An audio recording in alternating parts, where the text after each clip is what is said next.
तो प्यारे बच्चों आज अपन डिस्कस करेंगे बेटा थर्मल प्रॉपर्टी ऑफ मैटर, पदार्थों के तापीय गुणधर्म के बारे में। ठीक है, थर्मल प्रॉपर्टी ऑफ मैटर, पदार्थों के तापीय गुणधर्म के बारे में अपन पढ़ेंगे। थोड़ा लंबा सेक्शन है, अपन इंस्टॉलमेंट में पढ़ेंगे, किस्तों में पढ़ेंगे इसको। तो सबसे पहले प्यारे बच्चों इसमें जो टॉपिक क्वेश्चन आते हैं नीट के अंदर सबसे ज्यादा, वो किसके बारे में आते हैं? टेम्परेचर स्केल के बारे में आते हैं। किसके बारे में? टेम्परेचर स्केल के बारे में।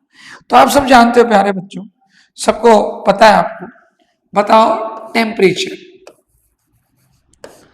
टेम्परेचर जो होता है आप सब जानते हैं टेम्परेचर के बारे में कि टेम्परेचर क्या होता है? Degree of hotness of any object, कोई भी ऑब्जेक्ट, कोई भी जो वस्तु है उसमें कितनी उष्णता है उसका मापक कौन होता है? टेम्परेचर। तो ताप क्या होता है? टेम्परेचर क्या होता है सब जानते हैं, वह भौतिक गुण है, such physical property which is degree of hotness of any object, जो किसी भी पदार्थ की उष्णता का मापक होती है। अर्थात कोई वस्तु गर्म है या ठंडी है, हॉट है या कोल्ड है, बताओ किससे पता लगाते हैं? टेम्परेचर से। पर बेटा टेम्परेचर को हमेशा हम किसके रूप में डील करते हैं?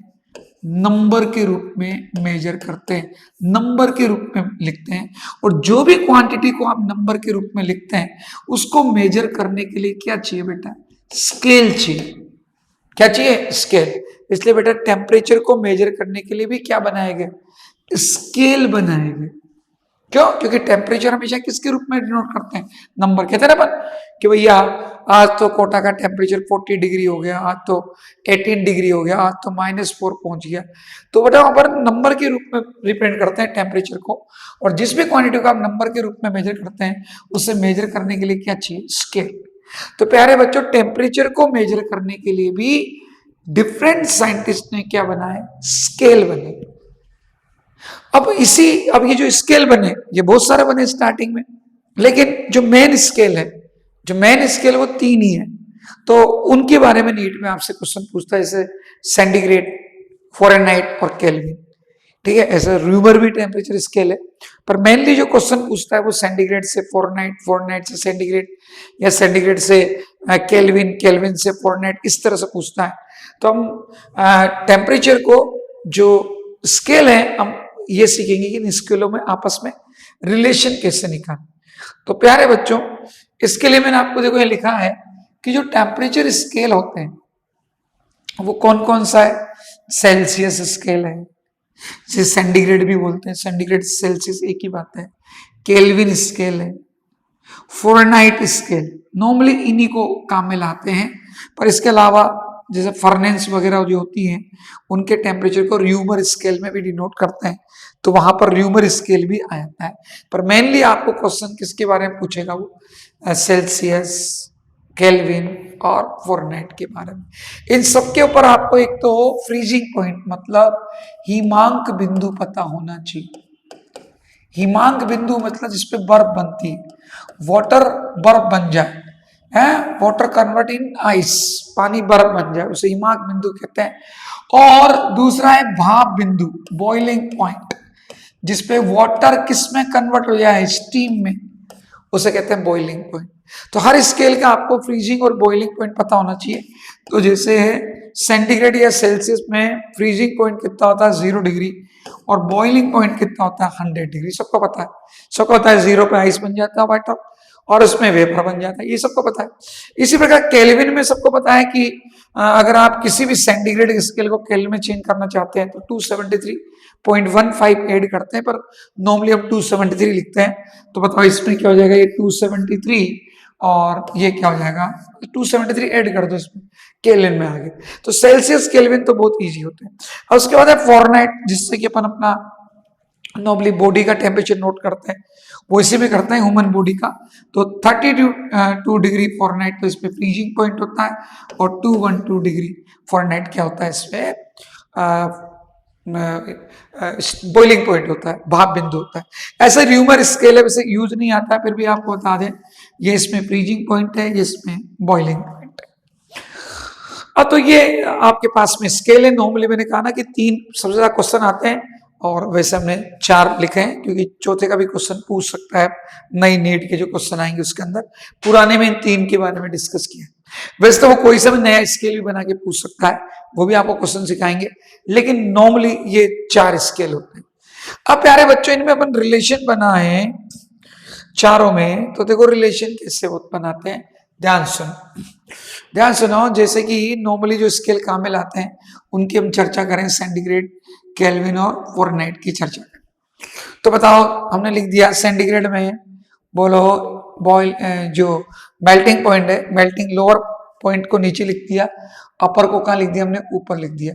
तो मेल्टिंग 0 है, बॉइलिंग कितना है, 100 है। ऐसे अपन चले, बताओ केल्विन में, तो केल्विन में बताओ फ्रीजिंग पॉइंट मतलब हिमांक बिंदु कितना है, 273, और बोला भाप बिंदु कितना है, 373।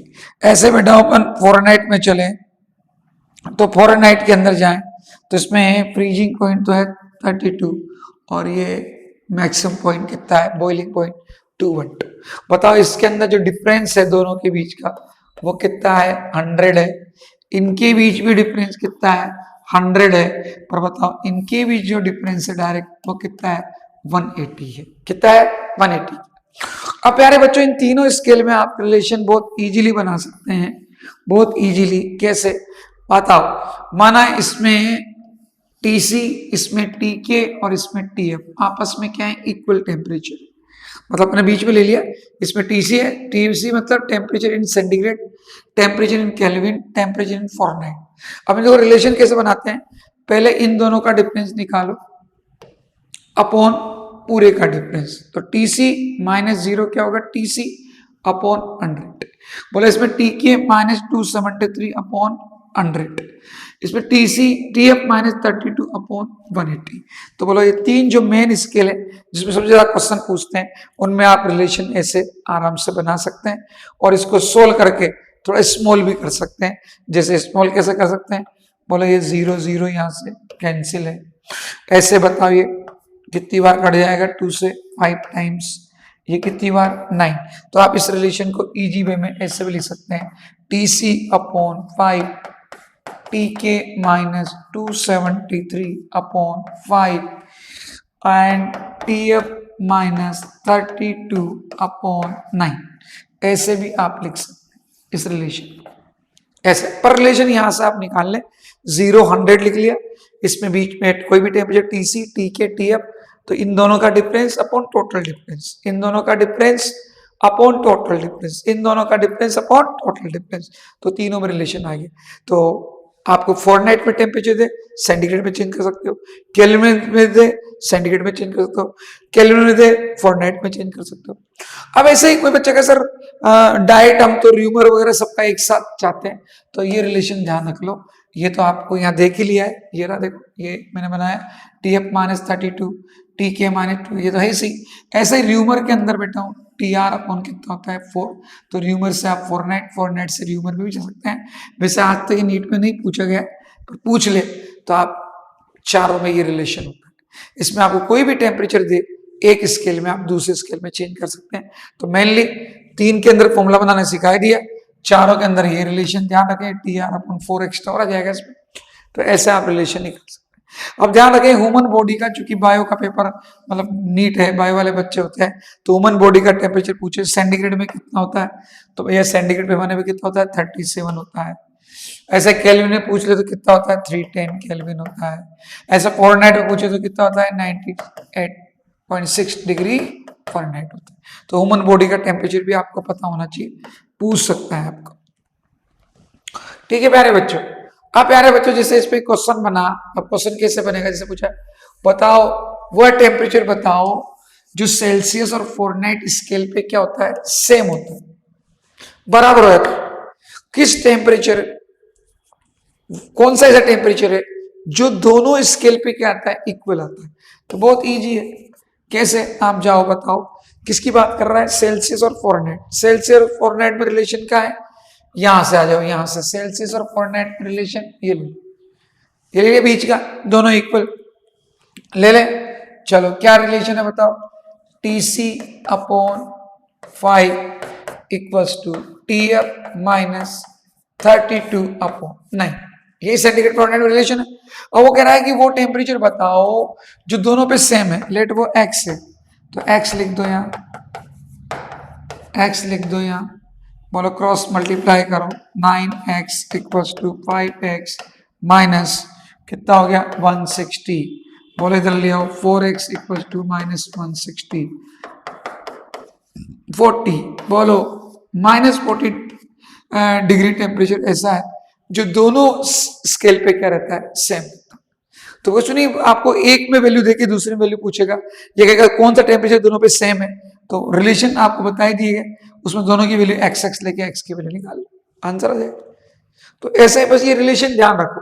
तो वैसे तीन के बीच में तो रिलेशन आप ऐसे बनाने की ट्रिक सिखाई दी, ऐसे बना सकते हैं, उसको सोल्व करना क्या गया। अब इसमें TR/4 और जोड़ दे, चारों में रिलेशन हो जाएगा। आराम से एक स्केल में दे, दूसरे में पूछ सकते हैं, वैल्यू निकाल सकते हैं। ठीक है। अब जैसे एक क्वेश्चन ऐसा ही नीट में आया हुआ है कि freezing point on a thermometer is marked as 20 degree से। अब ये कोई नया स्केल दिया उसने, इसके अंदर भाई साहब फ्रीजिंग पॉइंट क्या दिया गया है बताओ, 20 डिग्री। ठीक है, नया स्केल बना दो। अपने वाले में तो फ्रीजिंग पॉइंट कितना होता है बेटा, उसको भी लिख लो। अपने वाले में फ्रीजिंग पॉइंट कितना होता है बताओ, बताइए अपने वाले में फ्रीजिंग पॉइंट कितना होता है बेटा। अपने वाले में फ्रीजिंग पॉइंट होता है 0 डिग्री सेंटीग्रेड और बॉइलिंग पॉइंट ये होता है। और वो नया पैमाना बना रहा है, उसमें वो कह रहा है कि नहीं, इसमें आप क्या करो, फ्रीजिंग पॉइंट तो यार बॉइलिंग पॉइंट कितना मानो 150 डिग्री, तो मान ले भैया, तेरे क्या यार है, मान ले। अब वो बोल रहा है कि ये नया स्केल बना दिया भैया उसने, अपना पुराना वाला ये रहा। अब वो कह रहा है कि a temperature of 60 degree centigrade, इस स्केल पर जो टेम्परेचर 60 डिग्री सेंटीग्रेड है, बताओ वो नए स्केल पर उसकी वैल्यू क्या होगी, इस स्केल पर उसकी वैल्यू क्या होगी, ये पूछ। ठीक है, तो देखो temperature of 60 degree on this will be, बोलो नए स्केल पर ये किसके इक्वल होगा, तो माना ये x के इक्वल होगा। तो वही फॉर्मूला लगा दो जो मैंने ट्रिक सिखाई थी, बताओ x माइनस 20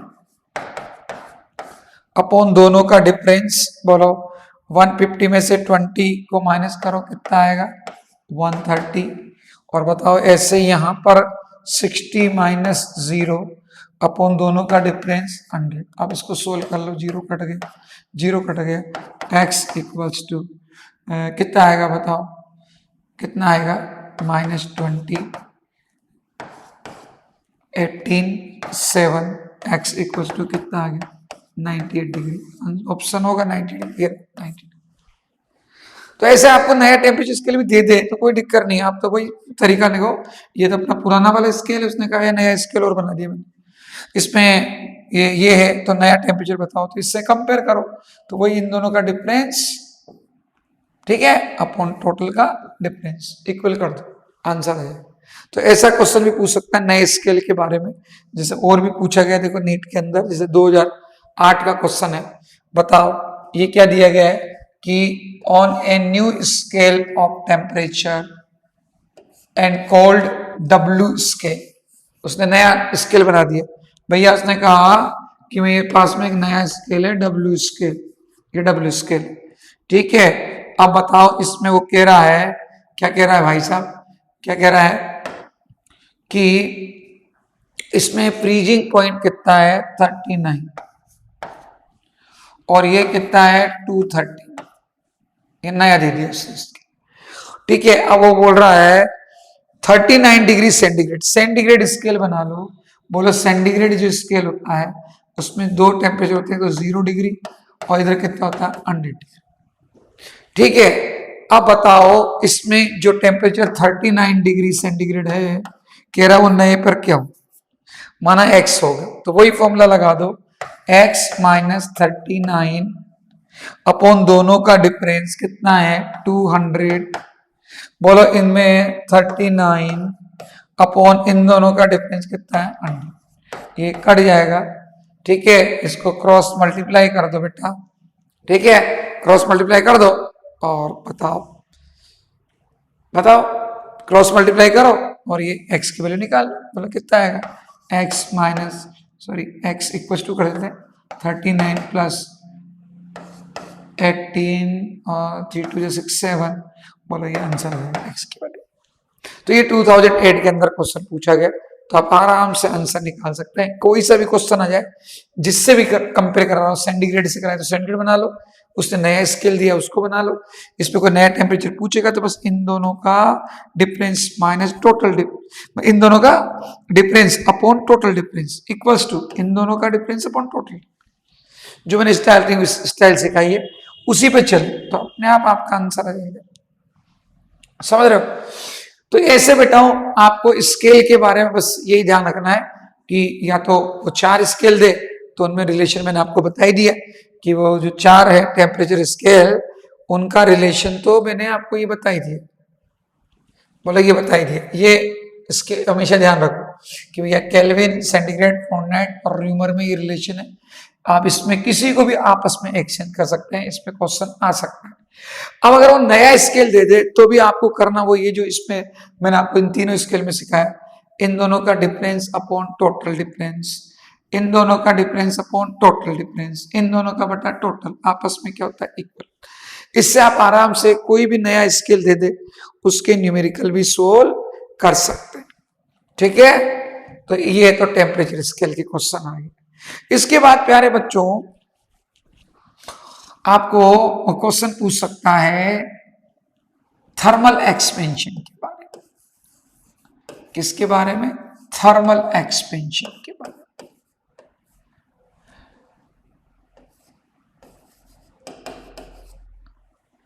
थर्मल एक्सपेंशन के बारे में कैसे पूछेगा बताओ? आप सब जानते हो, जब भी किसी ऑब्जेक्ट को आप हीट देते हो, क्या देते हो? हीट। अगर वो रोड की फॉर्म में है और आपने उसको टेम्परेचर इंक्रीज किया तो बेटा उसकी लेंथ इंक्रीज हो सकती है।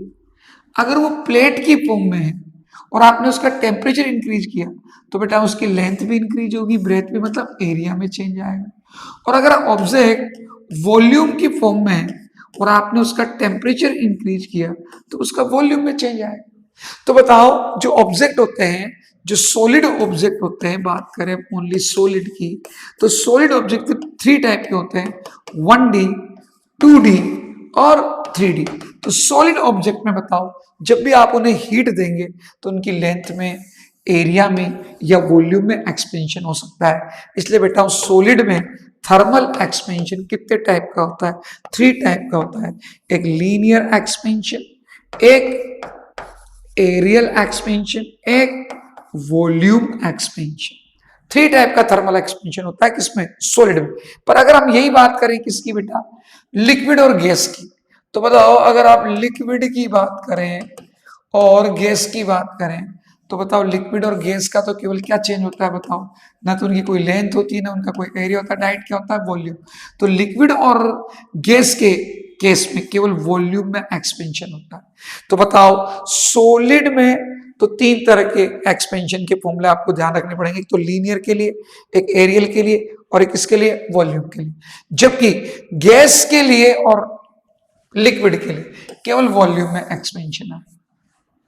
तो थर्मल एक्सपेंशन कुछ नहीं है, आप सब जानते हो, जब भी किसी ऑब्जेक्ट को आप हीट करते हैं, कोई भी मैटर को आप हीट करते हैं, चाहे सॉलिड में हो, चाहे लिक्विड में हो, चाहे गैस में हो, जब भी किसी मैटर को अपन हीट देते हैं तो उसमें क्या आता है बेटा? एक्सपेंशन आता है। उसे बोलते हैं थर्मल एक्सपेंशन। एक्सपेंशन तो अपन खींच के भी कर सकते हैं, पर वो थर्मल एक्सपेंशन ही, टेम्परेचर इंक्रीज करके अगर अपन लेंथ, एरिया, वॉल्यूम कोई भी चीज चेंज करें किसी भी मैटर की तो उसे क्या बोलते हैं? Thermal expansion. अब हम जो मैटर होते हैं, आप सब जानते हो कि अर्थ पे जो मैटर होता है वो कितनी स्टेट में पाया जाता है? 3, सॉलिड, लिक्विड, गैस। इस दोनों में प्लाज्मा भी होती है, 6 स्टेट होती है, 6 फेजेज होती है मैटर की। लेकिन अर्थ पे कितनी फेज होती है? 3 होती है, सॉलिड, लिक्विड और गैस। तो मतलब सॉलिड जो है वो तो उसकी तो शेप होती है, अगर वो 1D फॉर्म में तो बोलो अगर आप उसका टेम्परेचर इंक्रीज करेंगे तो लेंथ इंक्रीज होगी, तो उसका नाम लीनियर एक्सपेंशन पड़ गया। अगर आपने उसका एरिया एक्सपेंड किया तो उसका नाम क्या पड़ गया? जैसे प्लेट की फॉर्म में और आपने टेम्परेचर इंक्रीज किया तो उसका एरिया इंक्रीज होगा, तो नाम क्या पड़ जाएगा? Areal expansion. और अगर ऑब्जेक्ट वॉल्यूम के रूप में और आपने टेम्परेचर इंक्रीज किया तो वॉल्यूम में इंक्रीज होगा, क्या बोलते हैं उसे, वॉल्यूम एक्सपेंशन। तो अगर हिंदी के अंदर बोले तो अगर वस्तु छड़ के रूप में है तो बताओ आप ताप बढ़ाएंगे तो उसकी लंबाई में प्रसार होगा, तो उसे रेखीय प्रसार बोलते हैं। प्लेट के रूप में तो बोलो क्षेत्रफल में प्रसार होगा तो उसे क्षेत्रीय प्रसार बोलते हैं। अगर आयतन के रूप में तो ताप बढ़ाएंगे तो आयतन में प्रसार होगा, उसे क्या बोलते हैं, आयतन प्रसार।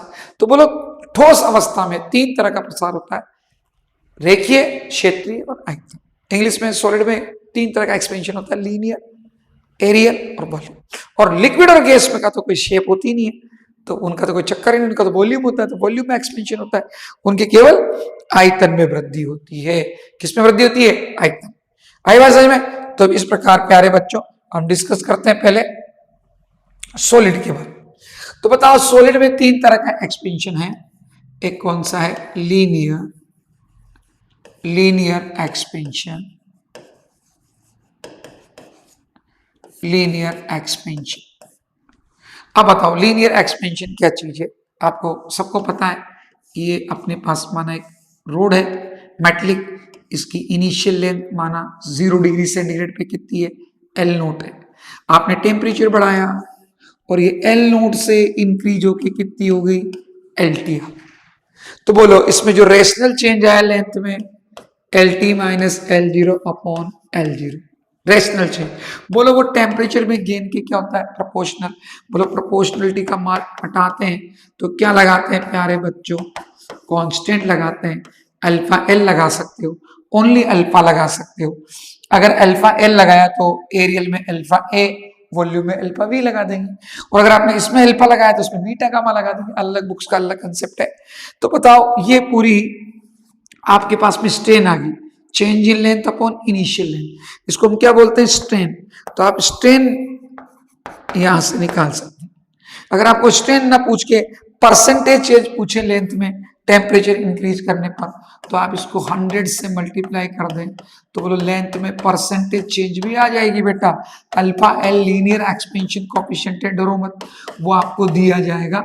और टी क्या है, गेन इन टेम्परेचर, क्या है, गेन इन टेम्परेचर, ठीक है। अल्फा एल आपको देगा, लीनियर एक्सपेंशन कोएफिशिएंट होता है, गेन इन टेम्परेचर आपको देगा। बोलो लेंथ में परसेंटेज चेंज भी आपसे पूछ सकता है, तो आप यहां से परसेंटेज चेंज भी निकाल सकते हैं। कोई बच्चा कहे नहीं सर मुझे तो फाइनल लेंथ निकालनी है, तो वो भी निकाल ले। बोलो जैसे कोई बच्चा कहे सर मुझे तो फाइनल लेंथ निकालनी है, तो बताओ फाइनल लेंथ कैसे निकालोगे। चलो आ जाओ, L T minus L0 equals to L0 alpha LT, ये आ गए। यहां से आप गेन इन लेंथ भी निकाल सकते हो, गेन इन लेंथ। पर कोई कहा नहीं सर मुझे तो नई लेंथ निकालनी है, तो ये ले भैया इसको उधर भेज दे, कॉमन निकल जाएगा। बता इससे तू नई लेंथ भी निकाल सकता है। आ रही बात समझ में। तो यहां से आप बता रहा हूं स्ट्रेन निकाल सकते हैं, यहां से परसेंटेज चेंज निकाल सकते हैं लेंथ में। अल्फा एल कांस्टेंट होता है, आपको दिया जाएगा न्यूमेरिकल के अंदर, alpha L linear expansion coefficient होता है। अगर आपको ओनली चेंज इन लेंथ पूछे यहां से निकाल लो आप, ठीक है। और नई लेंथ पूछे तो आप यहां से निकाल लो, पर मोस्टली परसेंटेज चेंज ही पूछते हैं, तो यहां से आप निकाल सकते हो। तो ऐसा आप लीनियर एक्सपेंशन फाइंड आउट कर सकते हो। अब कुछ नहीं बेटा, इसी के अंदर में अगर इसको ए कर दूं है तो एरियल एक्सपेंशन हो जाएगा। देखो जैसे अब हम एरियल एक्सपेंशन की बात करें,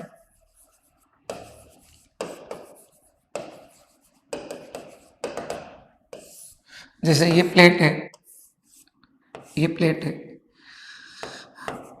ठीक है। इसकी लेंथ कितनी है, L नोट, ब्रेथ भी कितनी है माना L नोट, तो पूरा एरिया आएगा कि नहीं आएगा, एरिया आ गया A नोट साइड का स्क्वायर, ठीक है। तो माना कोई प्लेट है, ये अपने पास में बिल्कुल स्क्वायर फॉर्म में प्लेट है, इसका एरिया कितना है, A नोट है। अब आपने क्या किया, इसकी टेम्परेचर इंक्रीज की तो लेंथ भी इंक्रीज होगी मेरे भाई, और ब्रेथ भी इंक्रीज हो गई। तो बोलो एरिया भी इंक्रीज हुआ कि नहीं हुआ, हुआ। कितना बन गया बेटा, LT स्क्वायर। अब कोई बच्चा कहे सर मुझे एरिया में नया एरिया निकालना है, तो बहुत इजी है। बोलो जो एरिया में रेशनल चेंज आएगा सेम होगी वही चीज, वो प्रोपोर्शनल टू क्या होगा, गेन इन टेम्परेचर, जो भी टेम्परेचर में गेन, ये गेन इन टेम्परेचर, टेम्परेचर नहीं गेन इन टेम्परेचर। बताओ प्रोपोर्शनलिटी का मान हटाएंगे तो बोलो कांस्टेंट क्या लगाएंगे, या तो एल्फा लगा दो, कुछ बुक वाले बीटा लगा देते हैं, कोई दिक्कत नहीं है। बोलो यहां से आप एरिया में स्ट्रेन निकाल सकते हो हैं, साथ में एरिया में परसेंटेज चेंज निकाल सकते हो। कैसे? 100 से मल्टीप्लाई कर दो प्यारे बच्चों। अल्फा ए आपको देगा नहीं देगा तो अभी आपको रिलेशन बता देंगे। अल्फा एल देगा, अल्फा एल का अल्फा से डायरेक्ट रिलेशन होता है, अभी बता देते हैं आपको, इनटू 100। अल्फा ए नहीं देता है तो बेटा अल्फा ए का डायरेक्ट अल्फा एल से रिलेशन है, 2 अल्फा एल लिख देना। अल्फा एल दे तो आप परसेंटेज एरिया में चेंज निकाल सकते हो। कोई बच्चा कहे नहीं सर मुझे तो नया एरिया चाहिए, तो ले भाई चेंज इन एरिया निकाल ले यहां से, और अगर इसको इधर ट्रांसफर कर देगा तो टी टाइम टेम्परेचर पर नया एरिया भी तो निकाल सकता है। ये फॉर्मूला हो गया बेटा, यहां से तो नया एरिया भी निकाल सकता है। ठीक है, सेम ऐसे कैसे ये वॉल्यूम पर भी चले जाए अपन, तो वॉल्यूम पर भी आ जाएंगे बेटा, उसका नाम क्या हो जाएगा? Volume expansion. Volume expansion. अब बता भाई वॉल्यूम एक्सपेंशन में क्या है? माना क्यूब है, क्या है? क्यूब है। बोलो क्यूब की पूरी साइड्स कितनी थी बताओ? एल नोट थी सब साइड, तो वॉल्यूम कितना था? 0 डिग्री पर एल नोट क्यूब। माना टेम्परेचर इंक्रीज किया तो नई लेंथ कितनी होगी बताओ? एल टी हो गई। कितनी होगी बेटा? L T. नई लेंथ सब तरफ एल टी होगी, क्यूब का क्यूब ही है, तो नया वॉल्यूम कितना होगा बताओ? L T cube. तो बोलो जो वॉल्यूम में रेशनल चेंज आया वो किसके प्रोपोर्शनल होगा बताओ? Gain in temperature. बोलो प्रोपोर्शनलिटी का मान हटाओ तो क्या लगाओ? कांस्टेंट अल्फा वी या कुछ बुक गामा लगा देती है। वॉल्यूम एक्सपेंशन कोएफिशिएंट, यहां से आप वॉल्यूम में स्ट्रेन निकाल सकते हो। कोई बच्चा का नहीं सर परसेंटेज चेंज निकालने को बोला, वॉल्यूम में परसेंटेज चेंज को बोला, तो क्या कर दे बेटा? 100 से मल्टीप्लाई कर दे दोनों तरफ। ये ले भाई परसेंटेज चेंज आ गया। कोई कहे सर अल्फा भी तो दिया ही नहीं, अल्फा एल दिया न्यूमेरिकल में, 3 अल्फा भी 3 अल्फा एल के इक्वल होता है, यहां से निकाल लेते। ऐसे बेटा कोई कहे सर नया वॉल्यूम निकालना हो तो यहां से तू चेंज इन वॉल्यूम निकाल ले, और यहां से तू नया वॉल्यूम निकाल ले।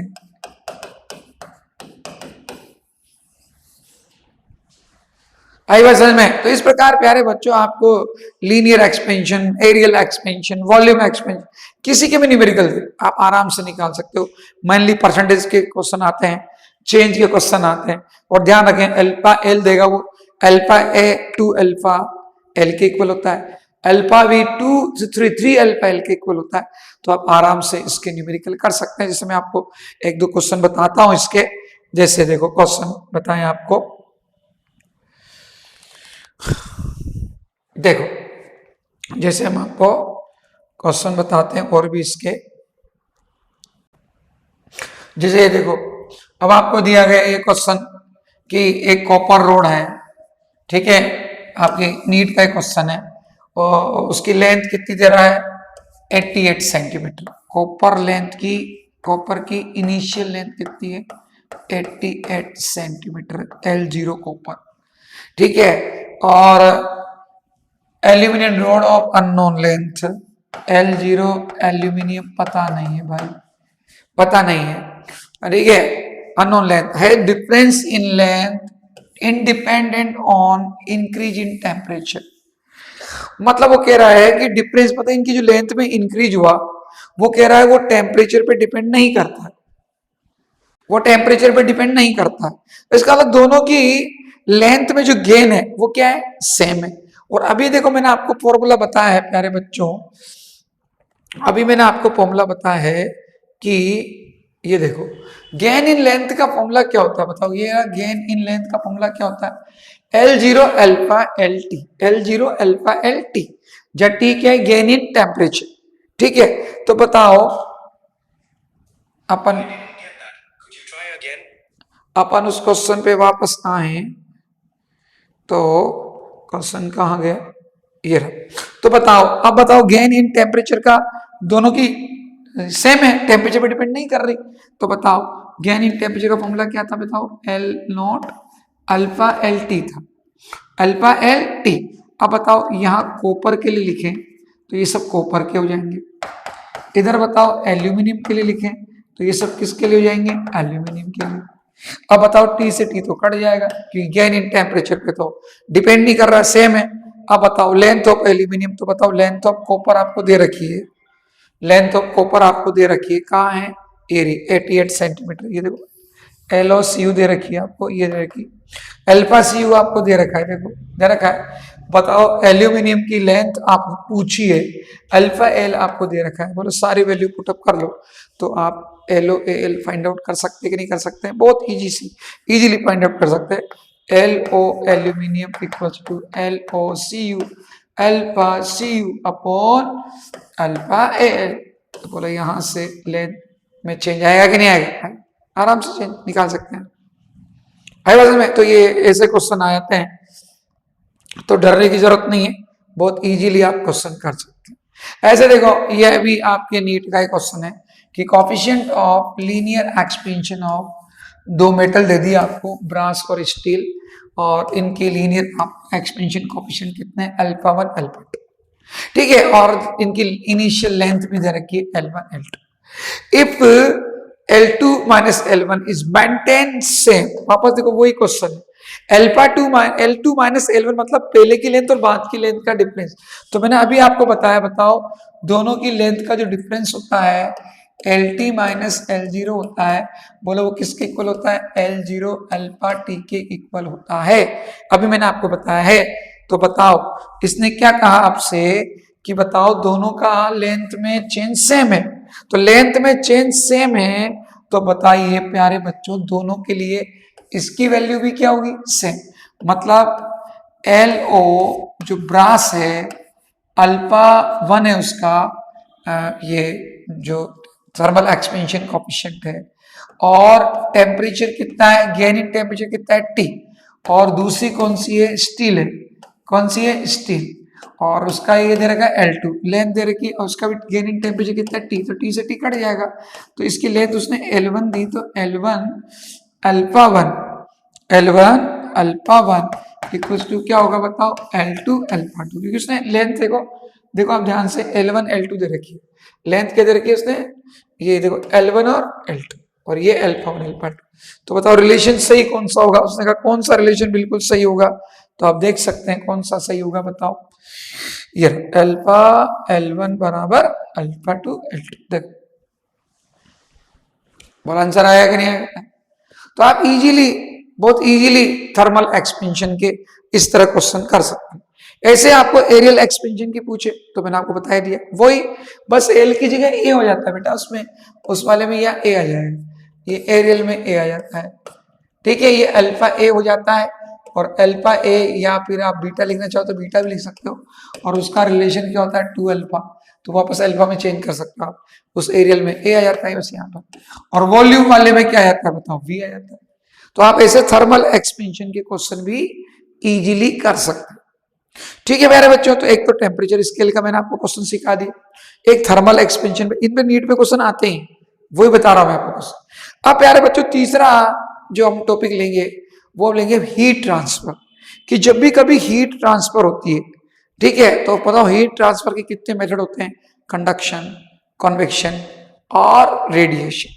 तो ये तीनों मेथड होते हैं, तो इन पे तीनों पे कैसे क्वेश्चन बन सकते हैं उनकी चर्चा अपन अब नेक्स्ट क्लास में करेंगे, तो इसको आप पढ़ लेना, फिर नेक्स्ट क्लास में अपन उसके बारे में पढ़ेंगे हीट ट्रांसफर के बारे में। ओके बेटा।